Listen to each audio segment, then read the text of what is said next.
Did you know the Beatles' final album, Let It Be, was born out of chaos, conflict, and a rooftop concert that changed music history?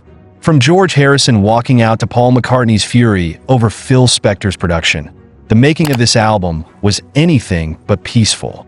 But how did a project meant to save the band end up sealing their fate? And what really happened during those infamous recording sessions? This is the untold story of Let It Be, the album that marked the end of the Beatles and the beginning of their eternal legacy. You won't believe the drama behind the music.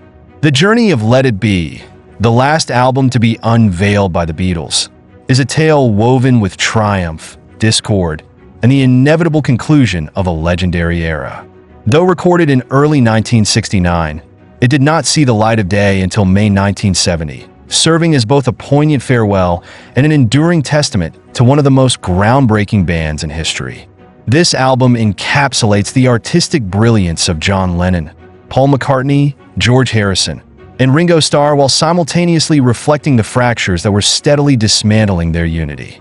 More than just an album, Let It Be narrates the larger saga of the Beatles, their creative struggles, their artistic evolution, and their lasting impact on music. The roots of Let It Be trace back to the aftermath of the White Album, a record that left the band emotionally drained and internally fractured. By late 1968, the Beatles found themselves standing at a pivotal juncture. The passing of their manager, Brian Epstein, in 1967 had left them rudderless, and each member was beginning to gravitate toward independent creative pursuits. Amidst this uncertainty, Paul McCartney, ever the optimist, envisioned a revitalizing project titled Get Back. His goal was to strip away the complexities, return to raw, unfiltered music, and stage a live performance, something they had not attempted since 1966. This was supposed to be a renaissance, an opportunity to rekindle the sheer joy of making music as a band. However, reality had different plans. The Get Back sessions, launched in January 1969 at Twickenham Film Studios, quickly became a breeding ground for conflict. The sterile, uninspiring atmosphere of the film studio did little to mend the rising tensions. Frustrated with the lack of creative control and the persistent arguments, George Harrison abruptly left the band on January 10th, famously stating, "I'm leaving the band now." Though he eventually rejoined, the rifts within the group had become glaringly apparent. The initial enthusiasm behind Get Back had all but dissolved into frustration and disillusionment. In an attempt to salvage the project, the band relocated to Apple Studios, where conditions improved slightly. Harrison brought in keyboardist Billy Preston, whose presence injected fresh energy into the recordings. Instead of a grand live show, the Beatles pivoted to an unplanned yet historic rooftop performance at Apple's headquarters on January 30th, 1969. With songs like Get Back and Don't Let Me Down, this impromptu set became their final live appearance. Below them, crowds gathered in awe, witnessing what would be the Beatles' last great musical moment together. Despite the magic of the rooftop concert, the fate of Get Back remained uncertain.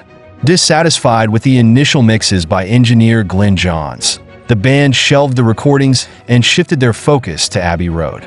By the time Abbey Road was released in September 1969, the Beatles were already unraveling. John Lennon had privately decided to leave, and enthusiasm for revisiting Get Back had all but vanished. The project remained dormant until early 1970, when producer Phil Spector was brought in to breathe new life into the recordings. Renowned for his signature wall of sound technique, producer Phil Spector was enlisted to refine the existing recordings and shape them into a coherent album. His involvement, however, sparked significant controversy, particularly with Paul McCartney. Spector's orchestral flourishes and elaborate choral additions clashed with the band's original intent, a raw, unembellished sound. The most contentious alteration was made to the Long and Winding Road, a deeply personal composition by McCartney. Spector's sweeping string arrangements and choir transformed the song from its minimalistic piano-based origins into something unrecognizably grandiose. McCartney was incensed, and the discord surrounding Spector's production choices only widened the growing chasm within the band. By the time Let It Be was officially released in May 1970, The Beatles had already ceased to exist as a unit. McCartney had publicly announced his departure in April, marking the definitive dissolution of the group. The album, featuring iconic tracks such as Let It Be, Across the Universe, and I Me Mine, received a mixed reception. Critics acknowledged the emotional depth of the songs, but couldn't ignore the lingering sense of finality that loomed over the project. The title track, Let It Be, penned by McCartney, became an enduring symbol of resilience and acceptance, an appropriate farewell from a band that had revolutionized music. The narrative of Let It Be is inseparable from the broader story of the Beatles' legacy. Though born out of creative discord, the album endures as a remarkable showcase of their artistic brilliance. Songs such as Let It Be and Across the Universe have transcended generations, resonating with listeners through their introspective themes and timeless melodies. The Rooftop concert, immortalized in the accompanying documentary, remains a poignant visual representation of the Beatles' ability to create something extraordinary despite the fractures within their ranks. In 2003, McCartney sought to reclaim the album's original vision by releasing Let It Be. Naked, a stripped-down version devoid of Spectre's embellishments. This raw reinterpretation provided an unfiltered glimpse into the Beatles' final recording sessions, offering insight into what the album could have been had external influences not reshaped its sound. It served as both a tribute to the band's initial creative aspirations and a reflection on the road not taken. The dissolution of the Beatles was more than just the breakup of a band. It was the closing of a defining chapter in music history. Let It Be stands as their parting statement, an album shaped by both conflict and compromise, yet one that encapsulates the very essence of their genius. Despite the internal struggles, the music endured, solidifying their unparalleled influence. As the final chords of Let It Be fade into silence, one thing remains certain. The legacy of the Beatles is immortal, forever etched in the heart of music.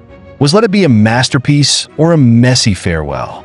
From the Rooftop concert to Phil Spector's controversial production, the album's story is as dramatic as its music. But what's your take? Did the chaos make it better or worse? Let us know in the comments below. What's your favorite track from Let It Be? And if you could ask the Beatles one question about their final days, what would it be? Don't forget to like, share, and subscribe for more explosive stories behind the music that changed the world. Drop your thoughts. Let's dive deeper into the Beatles' final chapter.